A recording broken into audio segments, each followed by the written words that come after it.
52 balls जिनमें boundary नहीं लगी थी। लगा इंडिया मैच जीत चुका है, लेकिन नहीं। तो चैंपियंस ट्रॉफी अगर श्रीलंका होस्ट करेगा, को होस्ट करेगा पाकिस्तान के साथ, तो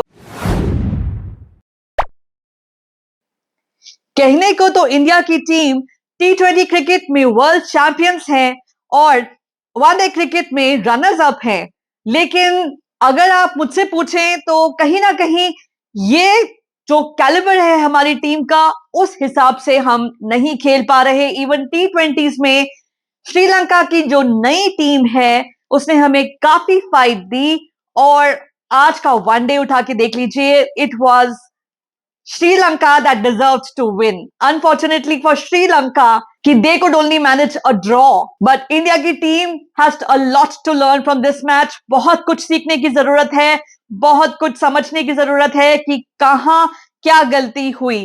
Welcome to Cricket Flavors everyone. Match draw हो गया है। The first ODI between Sri Lanka and India. Low scoring match था, ज्यादा इंटरेस्टिंग नहीं था, लेकिन फिर भी लास्ट में जाकर रोमांच आ ही गया इस मैच में। कहीं ना कहीं मैं कहूंगी कि इसका जो रिजल्ट है वो बिल्कुल सही है, बिल्कुल फेयर है, क्योंकि दोनों ही टीम्स ने एक तरह से इक्वल कैलिबर दिखाया, इक्वल फाइट दिखाई, लेकिन ज्यादा डिजर्विंग आज के दिन श्रीलंका की टीम थी, ये मैं दिल से मानती हूं।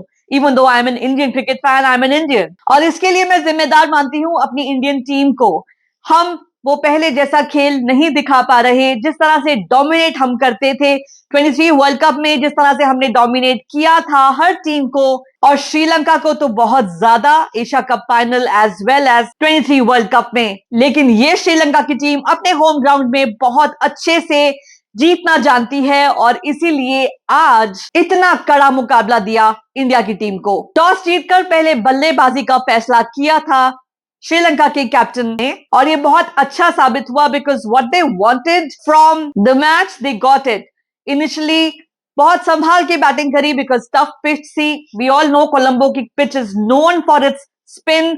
वो तो सिर्फ एक एशिया कप फाइनल में सिराज छा गए थे और उन्होंने स्पिन तक बात आने ही नहीं दी, otherwise always it supports spinners.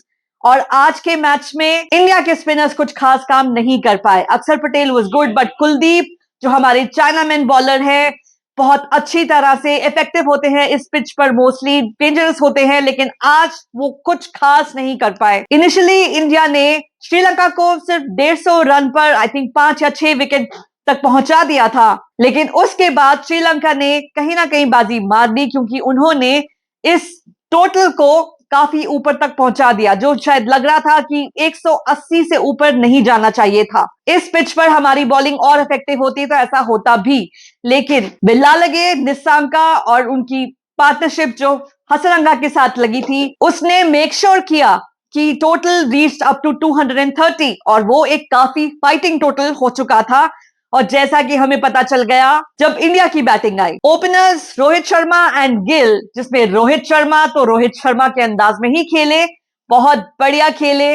After the 19th of November 2023, the match that we all can not forget, जिस तरह की इनिंग उन्होंने उस मैच पे खेली थी, बिल्कुल वैसे ही इनिंग्स आज भी खेल के गए। Gill was a bit cautious, वो इस पिच पर उतने इफेक्टिव नहीं थे जितने की रोहित, लेकिन एक बहुत अच्छा टोटल लगा दिया था पावर प्ले में ही। In the first 10 overs India was 72 I believe, लेकिन रोहित और गिल के जाने के बाद विराट और श्रेयस अय्यर में एक पार्टनरशिप तो लगी, लेकिन वो एक स्लो पार्टनरशिप थी और वो बहुत लंबा काम भी नहीं कर पाई, और इसीलिए जब दोनों के क्विक विकेट्स गिर गए तो श्रीलंका ने मैच में वापसी कर ली, और उसके बाद कहीं ना कहीं श्रीलंका ने सेटल नहीं होने दिया इंडिया को।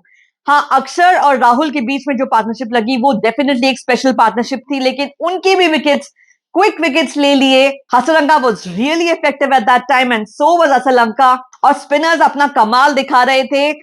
इवन जब उनकी बैटिंग चल रही थी तो देवर 52 बॉल्स जिनमें बाउंड्री नहीं लगी थी।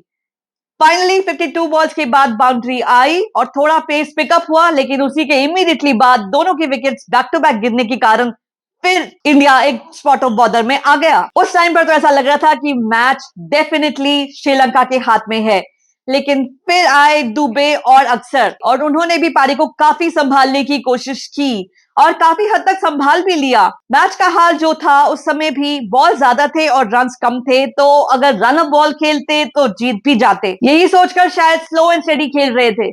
लेकिन फिर दुबे को हसरंगा की एक बहुत जूसी हाफ वॉली मिली और उन्होंने उसको उठा के छक्का लगा दिया और उसी के कुछ देर के बाद एक चौका भी लगा, जिससे प्रेशर काफी रिलीज हो गया और उस समय इंडिया को चाहिए थे कुछ 7 रन। लेकिन फिर कुलदीप आउट हो गए और इंडिया 8 डाउन हो गया। लेकिन दुबे तब भी वहां थे और भरोसा था कि शायद वो कुछ कर लेंगे। लेकिन जब सिर्फ 1 रन चाहिए था तो उसी समय दुबे की विकेट गिर गई। दुबे को बॉल पैच पर लगी, एलबीडब्ल्यू की अपील हुई लेकिन अंपायर ने आउट नहीं दिया। लगा इंडिया मैच जीत चुका है, लेकिन नहीं, उसका रिव्यू ले लिया गया और जब रिव्यू लिया तो दुबे आउट निकले। इसका मतलब वो रन काउंट नहीं हुआ और फिर फाइनली बॉल फेस करने के लिए आए अर्शदीप। अर्शदीप को और कुछ नहीं करना था, सिर्फ डिफेंसिव खेलकर किसी तरीके से 1 रन लेना था। बहुत ओवर्स पड़े थे, लेकिन I don't know why he tried to go for a shot और वो भी लेग बिफोर कॉट हो गए और अंपायर ने बिल्कुल हेजिटेट किए बिना आउट दे दिया। हाँ, रिव्यू जरूर दे लिया, but it was plumb and very obviously out और ऑब्वियसली रिव्यू जो है वो टर्न हो गया not in India's favour and the match was drawn. So इस पूरे खेल में सबसे बड़ी गलती शायद अर्शदीप की थी, क्योंकि अगर वो संभाल के खेलते, शॉट मारने की कोशिश नहीं करते और डिफेंसिव खेलकर किसी तरीके से ये ओवर निकाल लेते तो शायद कहीं ना कहीं 1 रन तो निकल ही आता। बट अनफॉर्चुनेटली ऐसा हुआ नहीं। लेकिन ये नौबत भी क्यों आई, अर्शदीप तक बात आई ही क्यों, यही मेरा सवाल है इंडिया के बैटर्स के साथ। ये जो पिच है, ऐसी ही कुछ कंडीशंस और ऐसी ही पिच होने वाली है चैंपियंस ट्रॉफी में, स्पेशली अगर India doesn't go to Pakistan. तो चैंपियंस ट्रॉफी अगर श्रीलंका होस्ट करेगा, को होस्ट करेगा पाकिस्तान के साथ, तो इसी ग्राउंड पर, इसी पिच पर इंडिया को खेलना होगा। तो we have to get used to these conditions, we have to get used to this pitch and the way we have to bat on this pitch. So I hope कि next 2 matches India अच्छे से खेलेगा। आज के match के लिए a big congratulations to Sri Lanka to be able to draw this match against a big team like India. Congratulations to Bilal Lage and Nissanke for hitting those half centuries. हमारे hitman Rohit को भी congratulations जाता है because he is now the captain with the highest number of ODI sixes, and a very good job from the bowling unit. Hasaranga, Velalage, Asalanka, everybody was very good and on point. Indian team, you need to pull up your socks. आपको बहुत अच्छा करने की जरूरत है. Please do better in the next game. All the best. Thank you for watching everyone. Have a great day. Bye bye.